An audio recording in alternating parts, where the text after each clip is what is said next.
Welcome, everyone. Welcome to Rethinking Balance Sheets. And I'm here alone this week. Ravi Navaranam, I think, may join us in a little bit. But today we're going to talk a little bit about how equity placement is being recognized and is one of the preferred way of capital injection to be able to help SMEs in a time of crisis.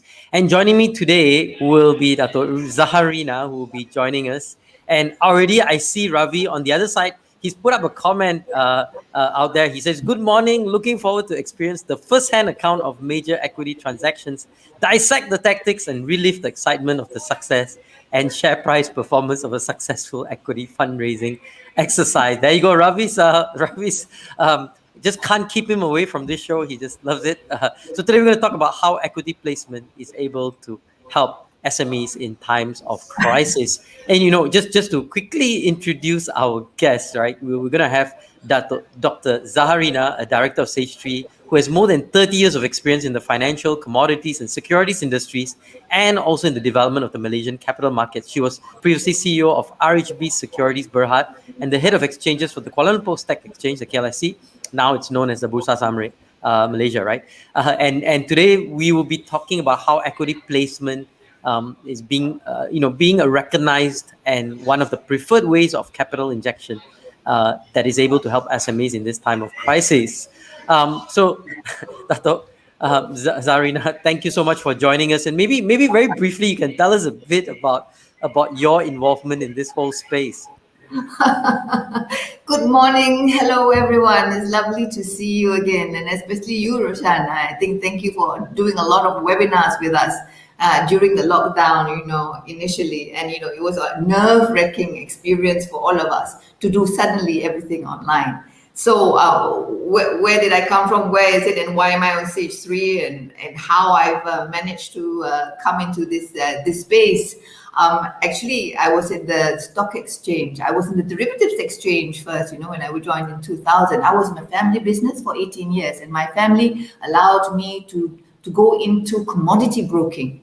So I enjoyed that very much, and I was a top Kuala Lumpur CPO broker for many years, and I enjoyed it. And I actually went in and did a doctorate on derivatives. So having done that, I came in and joined Cloth, Kuala Lumpur Options and Financial Futures Exchange, where I, fortunately or unfortunately, the way you look at it, met Ravi, who was the CTO and Chief Information Officer, where we fought every day because I was coming up with more and more products to be listed on the exchange and traded on the exchange.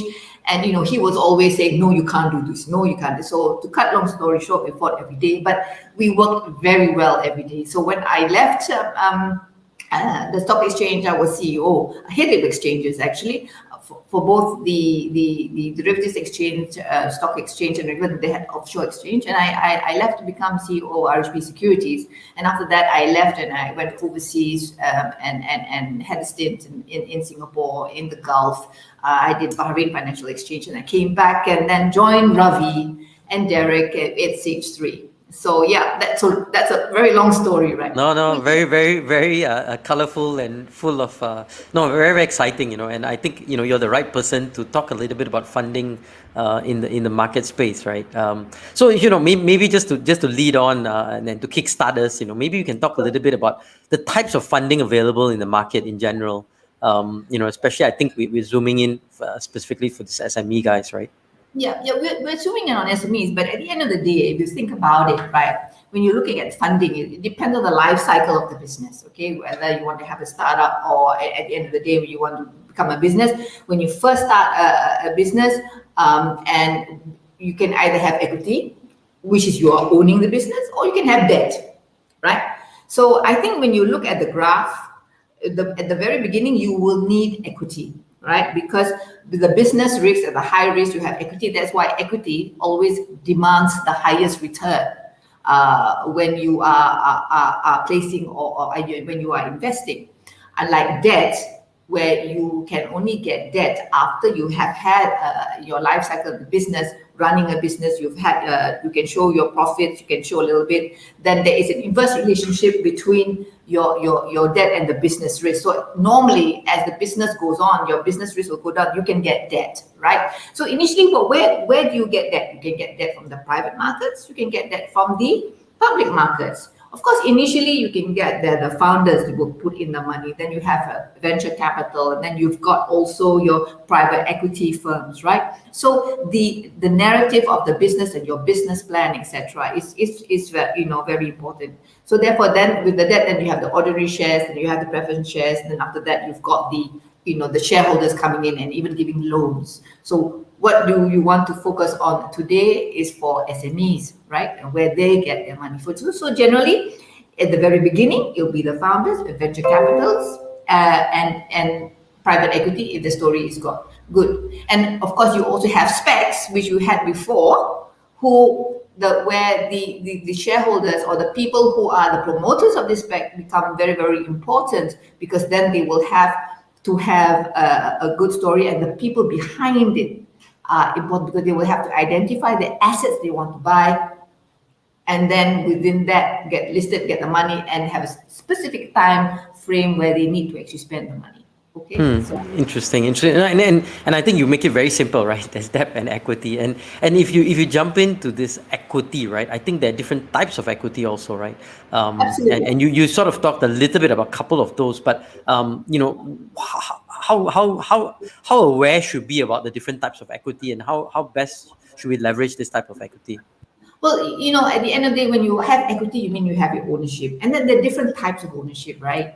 So then you have your ordinary shares, which are all your common shares if you are in the US, and then you have your preference shares, and then which ranks slightly higher in terms of liquidation and distribution of dividends. And then after that, you've got other capital injections which you put in. So at the end of the day, when you're looking at buying shares, and of course there's also convertible shares, right, which also have rights to dividends. So all of these rank differently when at the end of the day, if you have ordinary shares, you will be the last person to actually get the dividends or the payout if anything goes wrong. But if there's capital appreciation, there's growth in the market, I mean, you are there for long term. So if you want to invest in equity, you have to think very quickly, and whether it's long term, short term. And then you have different kinds of investors, right? Yeah. Different kinds of investors who are coming in to actually say, okay, fine, I want a quick return, I want a quick, I don't want yields. And if you have a company, say for example, an EPF investor or a fund manager who comes in, is managing your QAP money or EPF money, they want more yield so that they can give returns to the shareholders later. But if you are a retail investor, you're a speculative investor, then the focus is different when you're looking at equity. But if you're an SME in your company, and what you need your money for? You need your money for long-term expansion. You need money for investing in R&D, for research, for marketing. Then you have to look at how you're going to market your story, your narrative over your business plan. And that's why companies today plays a very, very important role on research being done on their shares and being out there, because not everyone has the ability or the knowledge, in-depth knowledge, to dissect or digest the information out there in the public domain, or what is listed in the stock exchange, in the quarterly reports. That's why quarterly reports, etc., provided the company is listed, is so important. Then another point to note on SMEs is that, SMEs, there are different criteria to be at what is called an SME. Okay, in Malaysia, under the manufacturing side, sales not exceeding 50 million, not having workers 200. On the service and other sectors, sales turnover not more than 20 million, and full-time employees not existing 75. So stage 3 is also an SME. But in the US, for example, the workers is 500. In the EU, is 250. So even what is an SME in other parts of the world is the different criteria.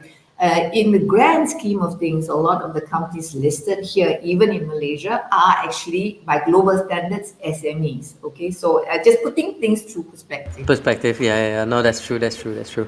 And I think it's very interesting. And one of the things I find, and for anyone in the audience who has any questions for Dato Zaharina, just please shoot them in the comment section below, and we'll be happy to answer them. So we are here having a great dialogue on I guess funding, and in general we understand there's two types of funding. There's debt financing and also equity financing. And why I find very interesting, Dato Zarina, is that when we talk a little bit about this, most companies or most people prefer equity. It's very strange, right? Why do investors and companies actually prefer equity over debt? Because like you said, there's a higher cost to equity, yet there seems to be a preference. Is that and it's sometimes regardless of situation, right? They jump into this equity game, not understanding the consequence. Maybe you can shed some light on this. Sometimes companies have new companies that have limited financial history. Okay, so sometimes when you want to go to the bank, then the bank you want to borrow money from the bank, right? You need to have a track record Sure, of sure. 3 years and financials and all that. So sometimes they don't have that. And some companies also don't want to be burdened by the regular debt payment. You have to service your debt, because otherwise, your credit ratings will Yeah, go down. right. And when you go in, you have your CTOS and then you have your CCRIS, and everybody is going to go and make a check on you. Even if you miss a credit card payment, and they know, even if you don't pay your parking ticket or something, they will know. And this will all affect your credit rating. Okay, so therefore, and I think sometimes people do prefer equity, and people do prefer that they have ownership, of something. And sometimes when you look at, if you take equity, say from a venture capital list, they will come in and they will also help you also manage, depending on the amount of investment that they bring in, will come and help provide skills to your company, and provide ideas, and maybe even have a seat on the board. And then you have angel investors as well, who come in and they have big amounts of money there, and they're generally private high net individuals who are successful in their own field, and they've made money and they want to invest in you. Then they will also come in and they can help mentor you as well. And there have been clear successes of people who have had great experiences with these kinds of investors. Okay, that's why. So it probably, yeah, on hindsight, yeah, it probably makes a lot of sense. But I think there is a case for debt also, right? To some extent, Totally. it's a Absolutely, absolutely. Because remember, equity is expensive, right? Equity is expensive. Debt is in a way cheaper. So sometimes you have to, whenever you go into a company, and I always ask, and I'm on many boards, and it says, what is your cost of funds? So you have to look at the cost of equity, the cost of your debt, and you have to calculate the weighted average cost of your capital. And then after that, you have to find a sweet spot where you have a balance of equity and debt, so that you are comfortable. Yeah, you're comfortable, because sometimes you look at investors. Why would you want to? Sometimes you put your own money into the business to start off with, but in the long run, you should have a certain level of debt, so that you can cover your working capitals and actually borrow money, use other people's money to run your business. But they understand the risk, and you understand the risk, and they are taking that chance on you. And a lot of private equity people also will come in and have a look at this, and they can really invest good money and huge money to fund your huge expansion and acquisition of assets, for example. Okay.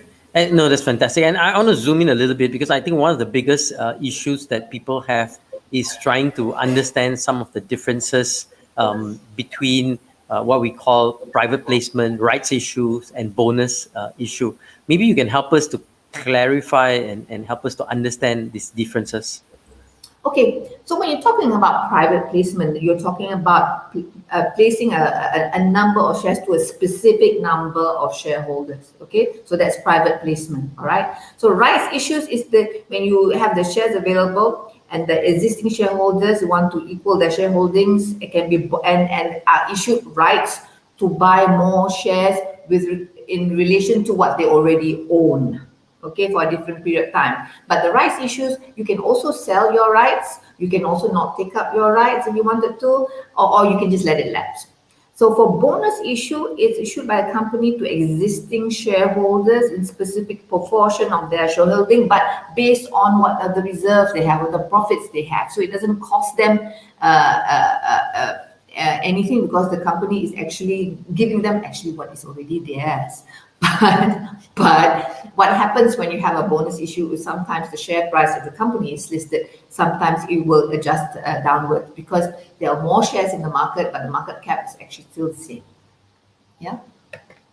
Nice. So for those joining us, I noticed a couple of people just joined us. We have Anil from Singapore. Welcome to the show, and thanks for checking in. He's checking in from Singapore, and for all of those who joined us, we are speaking about how equity placement is able to help SMEs in these times of crisis. And with us is Dato Dato Zaha Rina, who's joined us from Sage Capital and formerly from Bursa, RHB Securities, and a whole bunch of other areas. Also worked, I think, in Singapore, in the Middle East, and a whole other whole many locations, right? So welcome again to the show. And if you have any questions, do shoot them in on the sections, the comment sections below. We're talking a little bit about this whole concept of equity placement for SMEs, and many times, many of these SMEs understand that it's going to affect the shareholding of the company, right? How is it best to manage this equity placement, in terms of affecting the structure of the company? Is there some understanding that these folks need to have? I mean, I was once, many years ago, when we first started Leadernomics, stupidly, got this big investor, and the investor insisted on owning 51% of the company. And at that point in time, who cares? We got the money, da da da. And ultimately, 10 years later, we paid probably about 20 times more the investments to buy ourselves out of that 51%. So there is some effect, but many times, especially SMEs, there's a lot of ignorance or lack of understanding of how equity can actually affect the structure of a company. Maybe you can share your sort of advice in this aspect. No, so when you're starting a company, right, at the end of the day, and you have different kinds of shareholders, especially when you have the private equity venture capitalists and you yourself as a promoter of the shares. So what you want to do, you want to actually realize the value of your shares, right? Realize the value of your investments. So generally, when someone comes in or an investor comes in, what is your exit strategy? They always say. So sometimes when a company is set up, you have a strategic investor and you have your own sponsorship, and then when you have an IPO in between for a partial exit, so therefore you actually realize the value of your investment. You may not exit totally because sometimes a lot of these investors say, excuse me, we don't want you to go because you have in-depth knowledge of running the business. We cannot afford to let you go. We still need you to stay. But for the investors providing who are taking up equity, especially the cornerstone, investor will say, okay, fine, I'm going to actually make money, have a return on my investment via the IPO, sell it off. Because then again, a private equity business is a business in itself, and that's how they make money.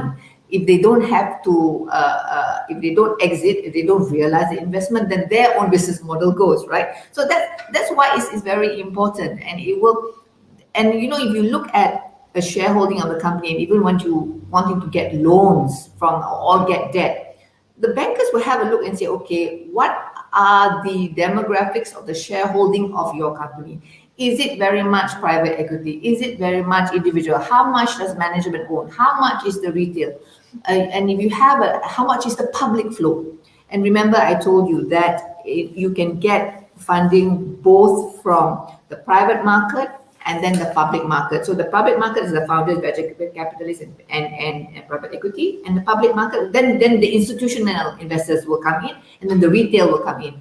And regulators will always want to have a public float, right? So there is a lot of not only the main institutional big players can make money in this, but the retail players also can have benefits of capital appreciation and some yields. But some and then you have so it's very, very important when you are looking at shareholding and have people who are having equity in your firm, what type of equity shareholders do you want? Interestingly, oil and gas, companies today, industry today, a lot of private equity firms are actually owners of oil and gas businesses, right? So because they are the ones with the money, and but their business is making money.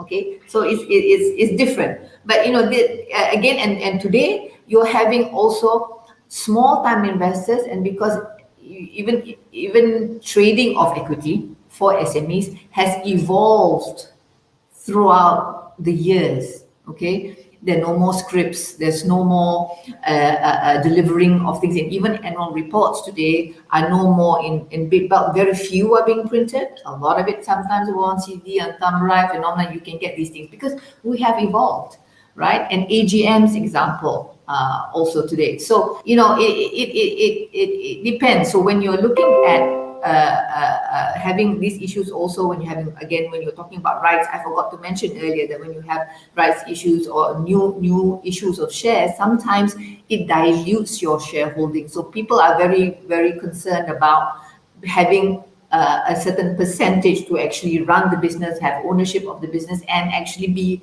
appointed onto the board of the business, for example. Yeah. Sorry, did I go on a roundabout way of answering your question? I beg your pardon. No, absolutely not.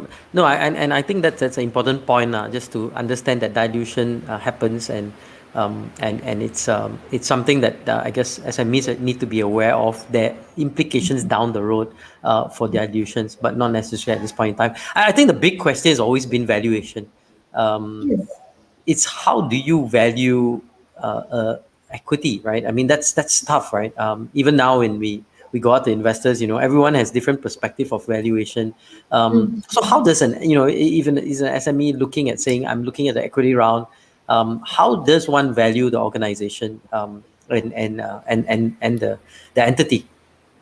Well, the team, that the theme of all our these rethinking balance sheets. When you look at the balance sheets, you look at your assets, you look at the liabilities, and you minus one, then you get the assets, and you look at the NTA, per share, right?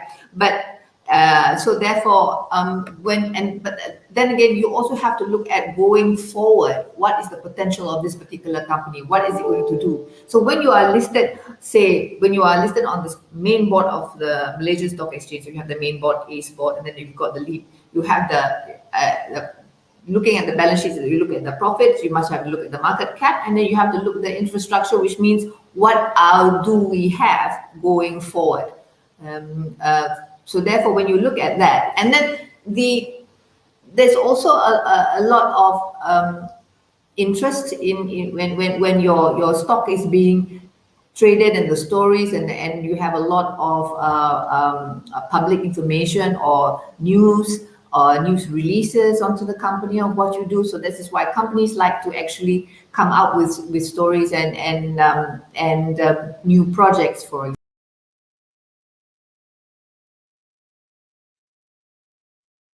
analysts to come in and say, okay, look at our stock, how do you evaluate going forward?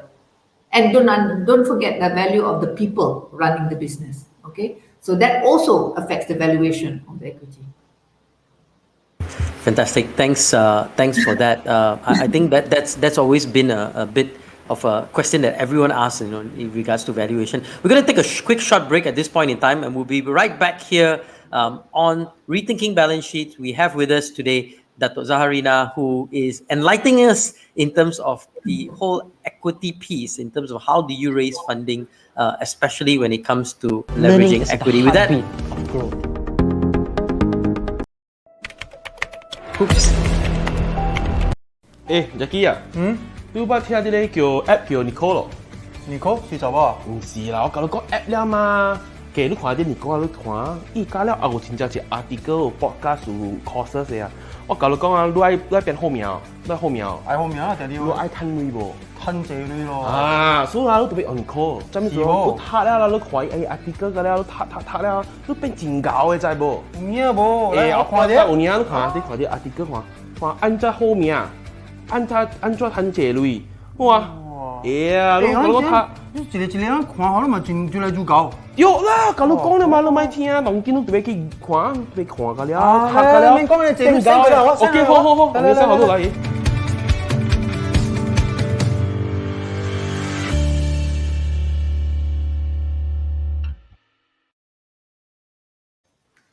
Welcome back to Rethinking Balance Sheets. Our guest today is Dato Dr. Zaha Rina, who is joining us to help us talk a little bit about how equity placement is able to help SMEs in these times of crisis.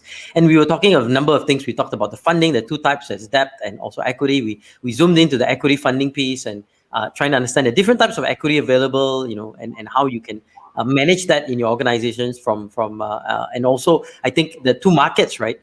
Both the public and the private pieces, and ultimately we talked about some of the structures and valuation of organizations. I thought maybe it'd be fun to zoom in on a couple of case studies at this point in time, and I think two pop up to mind: Air Asia and Hibiscus. And we had Hibiscus actually last week. I think or a week before we had the team from Hibiscus join us and share a little bit about their sort of organization, how they've used, how they funded for growth over the last couple of years. Likewise, Air Asia. You want to share a little bit in terms of those stories, because I think that would really tell us the story of how these things really work. Well, the Air Asia story. Air Asia was my first listing when I joined RHB, and that was, I must say, a very, very exciting listing exercise, because at the end of the day, but you see when placing on those shares, you see how their business model and the story and their business plan and their marketing and their distribution. And we worked together with two different investment banks and RHB Sakura and the ECM Libra at that time. And we went on a selling and share investors briefs and placements, right? So at the end of the day, the placements actually closed in San Francisco. So you had also when you're looking at listing, you need to have domestic investors and international investors, and we wanted to come in with also foreign investments coming in. And I think Tony wanted to have a wide range. But it was so interesting, and because it was, I don't know how many times now, it was oversubscribed. But the fights to actually get those allocations, I remember. I'm generally quite a very nice, gentle person, and I don't use very, very strong words. But at the end of the day, there was a huge fight, and I think my sales guys here, I just told them to keep quiet and listen to me, but I used some choice words which I've never used before, and suddenly there was silence. And they said, "Doc, is that you?" And I said, "Yeah, it's me, and you better all shut F up, because when we need to actually have this sorted out." But again, with Air Asia, even in those days, the listing the road shows and all that, with regards to doing all the applications for the SC and with Bursa, and it was very, very exciting and different from Hibiscus, because Hibiscus was a spec, and it was the very, very first spec which SC actually came out with, right? And it is a successful spec because it's only spec upon listing, and then after it listed, then it becomes like any other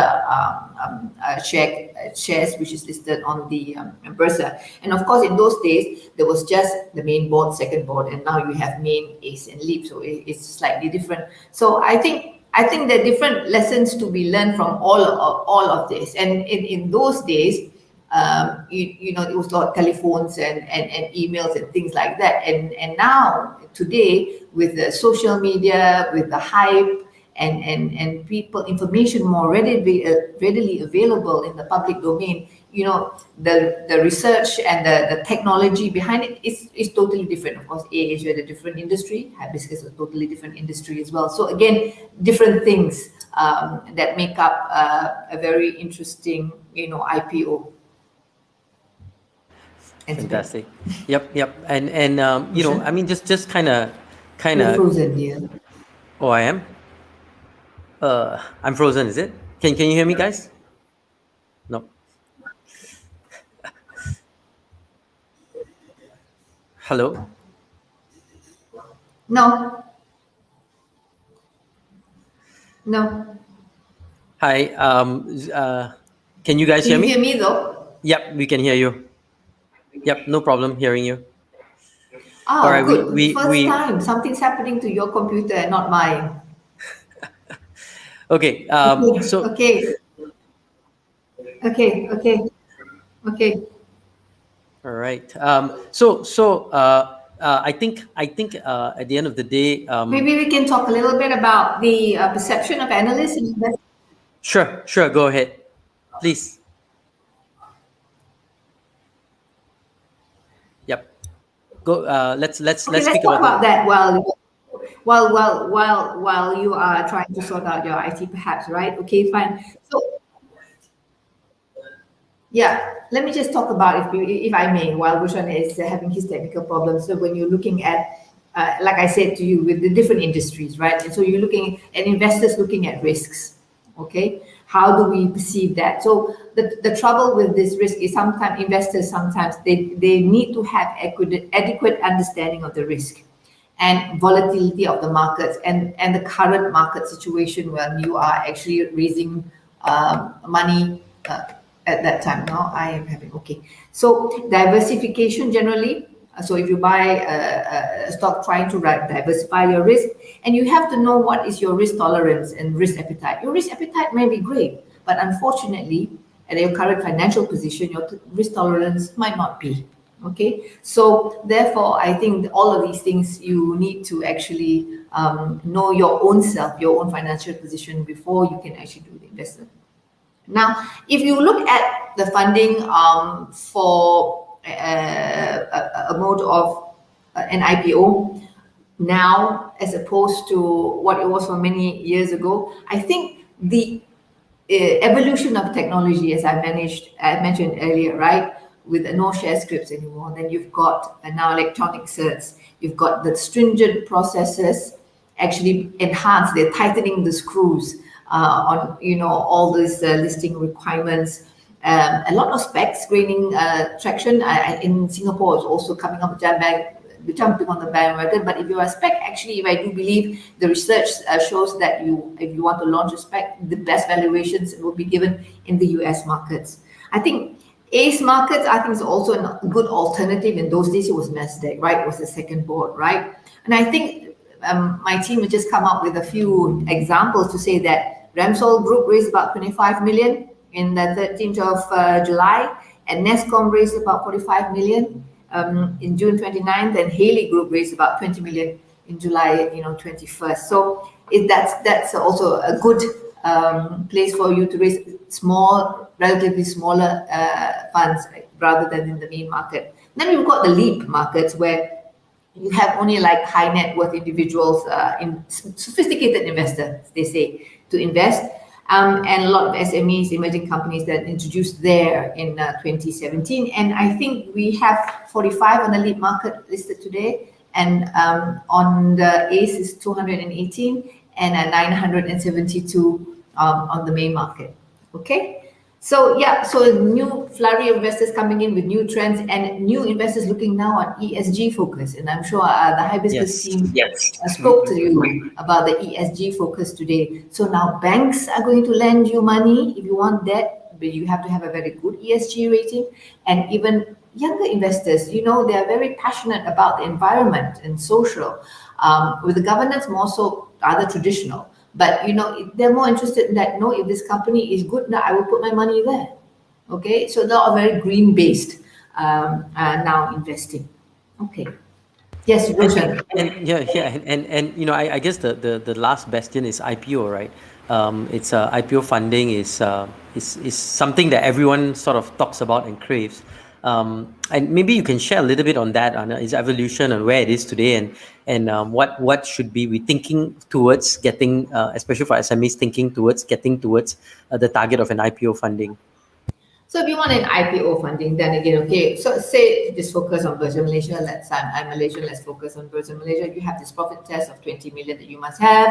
You must have at least market cap of 500 million. And then your infrastructure test or contracts moving forward that you have, say, about 500 million. So you have to build yourself towards that, right? So from starting from zero and looking towards that, and but the thing about IPO also, the post listing requirements is something also one needs to consider. Okay, so you just need to prepare yourself and make sure that you have investors, sufficient investors, and you have your good business plan right, and a good marketing strategy, and use all available research, and tell your friends, put your story out there. And when you're looking at an angel investor now with technology, you can find also angel investors online. So first, try and look at the people who know you, people who know your business, can relate to you before you go global. And also, you go to all these startup places, and when you pitch your job, so more people recognize you. Look at Mr. DIY, look at Grab, right? Why is it? Because everybody knows it. Everybody can relate to them. That's why they were totally, oversubscribed. And, you can also search on LinkedIn as well with regards to promoting all your platforms and what you do. And I think you need to have a balance. So therefore, when you're looking for IPO, you actually have to, juggle a lot of things, to get yourself to that particular level of investing, and a level in your how do you say, maturity. Yeah. No, that's very useful. I want to zoom back to this whole concept of convertible shares, preference shares, convertible preference shares, and how is it different from normal shares? I know you mentioned that briefly earlier on, the different types of shares, but what is the difference? Okay, so these shares are like corporate fixed income securities. An investor can choose to turn a number of shares in the company to common stock after a predetermined space of time, and the convertible preference share actually ranks ahead of the ordinary shares and receive dividend before ordinary shareholders, but have no voting rights. Yeah. So, but if there's a rise in the stock price, then investors have the opportunity to profit from them by raising or turning the convertible. They can convert to the equity. Okay. Convertibles are particularly attractive for those investors who want to participate in the growth of companies while being insulated from a drop in price generally. Yeah. And if the stocks don't live up to the expectations, for example, so they at least, they have some returns there. So that's roughly the difference. The textbook answer. Yep. No, that's good. And I think we can always look up.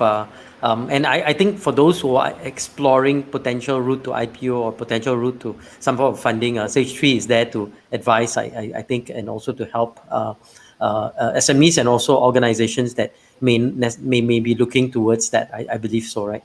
And of course, just a plug for you guys, sage3.com.my is the website. You can get more information on Sage 3. I want to zoom in on investors, right? And as we wrap it up, maybe one or two more questions, Dato, and we will close it out. So what are investors looking in terms of a return on equity funding? You did mention it was more expensive, but is there a sort of number or a kind of magical thing that they are looking for that we can sort of be able to understand the price of equity? Nowadays, when you look at the OPR rates or whatever is come down and all of these things. So, and there are quite a lot of investors out there. Where do you put your money, right?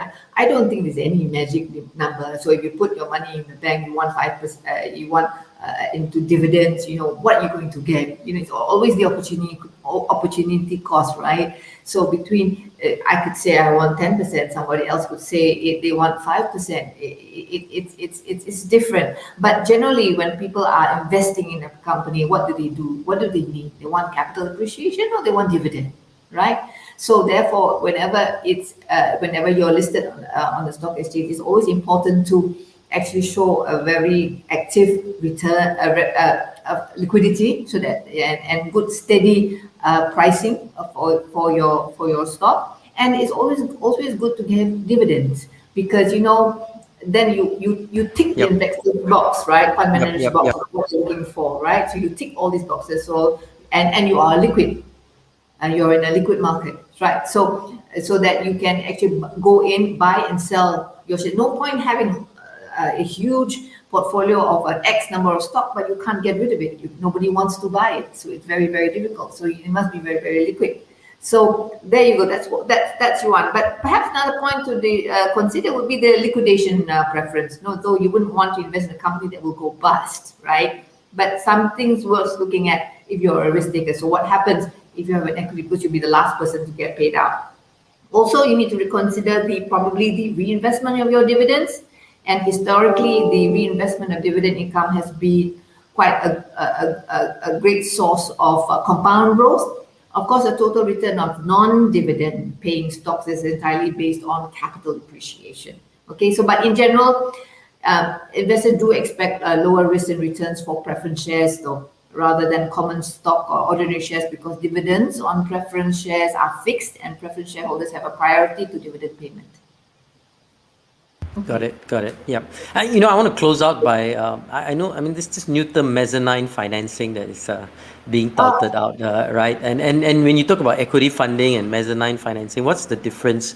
And maybe you can explain a little bit what mezzanine financing is. Mezzanine financing, equity financing, and then you have crowdfunding. Don't forget.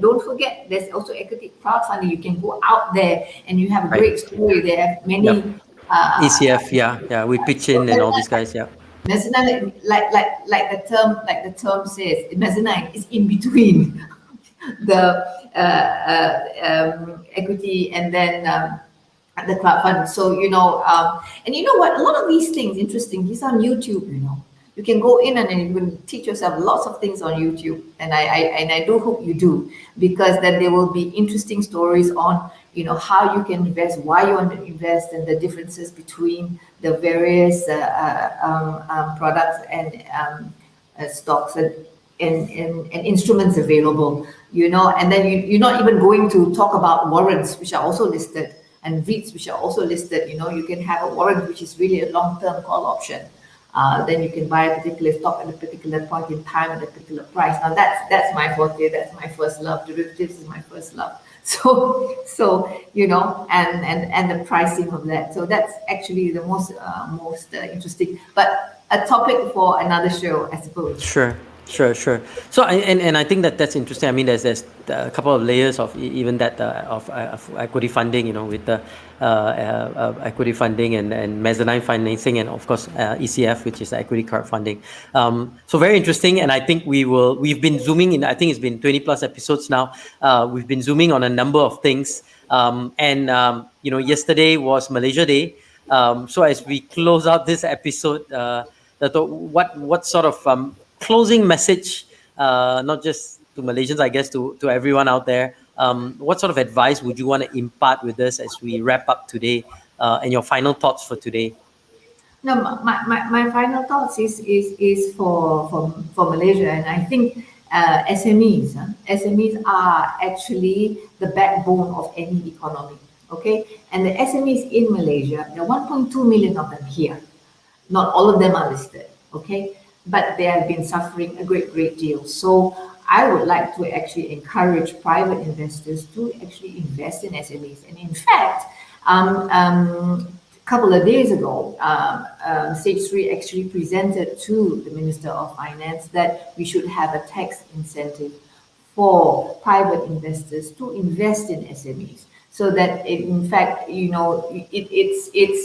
it's a two-pronged way where SMEs can get money from private investors. The government has already provided about 17 billion towards it, but it's not enough because it's such a large-scale problem. It is. So for my final thoughts for Malaysia, for investors out there, please do try and invest. Find an SME which is to your risk tolerance and appetite, and something that you know, something that you're comfortable. I always say invest in something that you know and that you're comfortable with. And let's pull through these very, very difficult times together. Fantastic, fantastic, and Leromics and Sage 3 are both SMEs too, right? Yeah. To some extent, but I like that. I mean, I think that makes a lot of sense to get tax incentives for for investment into SMEs. I know last year they did a sort of tax incentives for investing in ECFs, meaning if you do Yeah. an investment in ECF, you get a tax deductible for that investment. I think that carries to 2021 also. So I mean that's fantastic because again it's a backbone of the country, right? 95% or 97% of companies in Malaysia are SMEs, and essentially I think more than 50-60% of the workforce is really SME driven. So that's a very useful thought. And as we close out, want to wish everyone a happy Malaysia Day. To everybody, it's a we had that holiday yesterday, and we continue to hope and pray for our country to continue to progress forward peacefully and economically, to continue to turn its elbow. Now, the final big call out today as we close out is that we will be having a special today at I think it's the links will be there at 12:30 p.m. today. There is Dato Nora Manaf from Maybank together with Sashi Kanapati, the famous Sashi Kanapati. Both of them will be live as they tackle a couple of issues and regarding sort of the how do you become stronger from this crisis? How do you emerge stronger from this crisis? So check that out. Episode 3 that will be happening today at 12:30 with Sashi Kanapati and Dato Nora Manaf from Maybank. They will be chatting there. So with that, thank you so much. Dato Zaha Rina, thank you. I really appreciate your expertise and your sort of insights into this whole space of how do we use equity in a very wise way, especially for SMEs. So with that, thank you so much. Have a great weekend, everybody. We will see you next Friday, same time, same place, here on Rethinking Balance Sheets. We're closing out with a short little call out for Necole. If you haven't got it, go to Necole.app and download your Necole. Goodbye, everyone. Thank you again, Dr. Zaha Rina.